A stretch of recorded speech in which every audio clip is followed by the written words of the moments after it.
Bukod sa apple, anong kinakain mo? Chicken. Chicken. Si Jasmine, anong kinakain? Gulay, tas fried chicken. Wala yung paborito ko. Anong paborito mo? Kuha ka na lang. Ay, walang hotdog.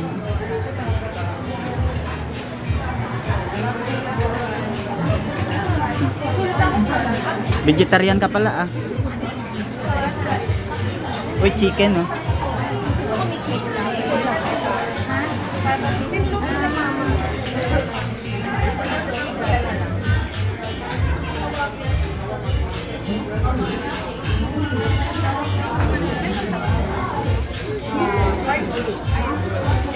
Bawal niyan si Snow White.